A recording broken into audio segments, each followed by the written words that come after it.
자연유착 정말 자연스러운데 이 뭐라 표현할 방법이 없네. 예뻐지는 날 디데이. 안녕하세요, 디데이 성형외과 원장 추성철입니다.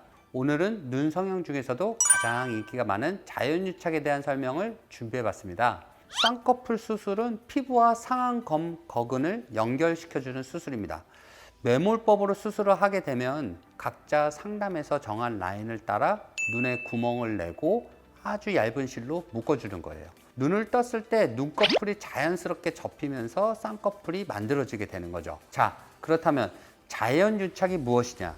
매몰과 같은 수술이냐? 아니냐? 결론부터 말씀드리면 매몰법에 속하는 수술이죠. 자연유착과 매몰법의 가장 큰 차이점은 매몰법의 경우는 단순히 실로만 왔다 갔다 하며 쌍꺼풀을 잡는 반면 자연유착은 구멍을 뚫은 아래쪽의 연부 조직을 일부 제거해서 유착면을 좀 더 만들어줘서 풀림을 예방한다는 차이점이 있어요.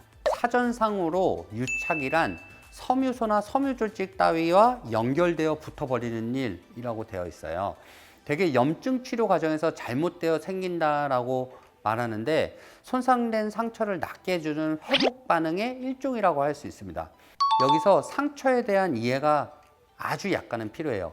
우리 몸에 상처가 나게 되면 우리 몸은 자연적으로 낫기 위해 풀 같은 성분이 상처 부위에 생성되게 돼요. 그래서 어디 긁히거나 찔려도 다시 우리 몸이 알아서 회복을 하는 거예요. 근데 상처는 늘 흉터를 남기잖아요. 흉터는 다른 피부에 비해 조금 질기고 딱딱해요. 이런 신체의 원리를 살짝 어떻게 보면 역이용한 방법이라고 생각하시면 될 것 같아요. 자연유착은 구멍에 아주 살짝 상처를 더 내요. 이 상처가 회복되면서 유착면을 더 만드는 거죠. 쌍꺼풀이라는 것은 피부 아래쪽 부분에 유착을 만들어서 쌍꺼풀을 만드는 건데 이 유착면이 넓으면 넓을수록 더 단단하게 쌍꺼풀이 고정이 돼서 풀림을 예방할 수 있는 거죠. 절개의 경우에는 절개한 부분이 전부 다 유착이 되기 때문에 쌍꺼풀이 더 진하고 단단하게 고정되는 장점이 있어요. 자연유착은 구멍에 아주 살짝 상처를 더 냅니다. 이 상처가 회복되면서 유착을 시킬 것이고 일부러 시킨 유착은 흉터를 만들어서 더 단단하게 고정해 주기 때문이죠. 그럼 우리 몸에 남는 흉터처럼 그렇게 울퉁불퉁하게 남을까요? 아닙니다. 미세한 구멍을 뚫어서 수술을 진행하기 때문에 바깥에서 봤을 때는 크게 흉터가 남는 것이 없어요. 자, 그렇다면 자연유착의 장점과 단점에 대해서 알아보겠습니다. 장점 첫 번째로 매우 자연스럽다. 자연스러워서 자연유착이라고 할 만큼 굉장히 자연스러워요. 두 번째, 회복이 굉장히 빨라요. 절개를 하면 아무래도 붓고 붓기가 빠지는 데까지 오랜 시간이 걸리고 흉터도 남고 하는데 자연유착의 경우에는 흉터도 거의 없고 회복도 굉장히 빨라요. 덜 부으니까 일상으로 복귀도 훨씬 빠르다라고 볼 수 있어요. 수술 후 이틀 만에 실밥을 뽑는데 그 다음 날에 바로 세안도 가능하세요. 실밥도 아주 귀여워요. 제일 끝부분에 매듭이 하나만 있거든요. 세 번째, 수술이 간단해요. 거의 시술이라고 해도 무방해요. 그래서 시간도 굉장히 짧게 걸리는데 이런 말씀을 드리면 약간 불안해 하시는 분들이 있어요. 수술 시간이 이렇게 짧아? 뭐 제대로 한 거 맞아? 이런 생각을 하실 수 있는데 수술 시간이 길다고 해서 무조건 좋은 수술은 아니에요.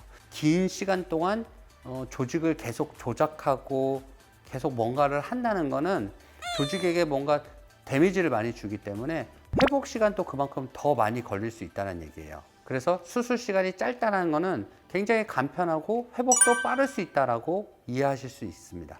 네 번째, 의사들이 아주 좋아해요. 저도 물론 아주 좋아해요. 그 말은 무엇이냐면 간단하지만 확실한 효과를 가져다 주는 수술이라는 거죠. 결과에 있어서 환자도 만족하고 의사도 만족하고 모두가 행복해지는 그런 수술이라는 거죠. 이렇게 장점만 너무 얘기하다 보니까 너무 한쪽으로 치우치지 않았나라는 생각이 드는데 그럼 이제 단점에 대해서도 알려드릴게요.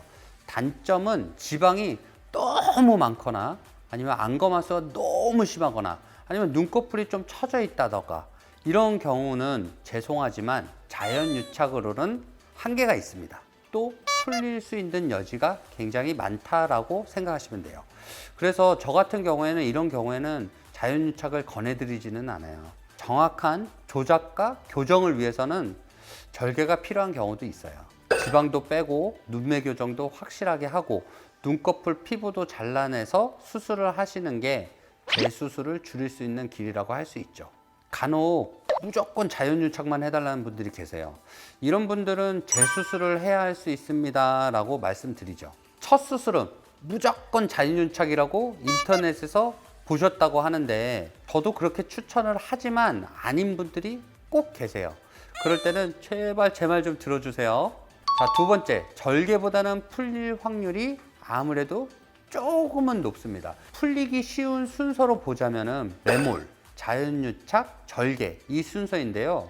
부분적으로 유착했기 때문에 전체를 유착시킨 절개보다야 아무래도 풀릴 확률이 조금은 더 높지만, 하지만 성형외과 전문의의 권유로 자연유착 수술을 하셨다면 그리 크게 걱정은 안 하셔도 돼요. 이거는 자연유착으로 해서 풀릴 가능성이 너무 크다 라면은 저희도 자연유착을 권하진 않아요. 그런 경우에는 절개 방법을 추천드리니까 너무 걱정하지 말고 성형외과 전문의들의 의견을 따라 주셨으면 좋겠어요. 자연유착 이렇게 설명하니 정말 좋은 수술이라는 확실히 다시 한번 드네요. 더 자세한 부분은 상담 오셨을 때 이야기 나누고 우리는 다음 시간에 더 예쁜 모습으로 만나요. 안녕.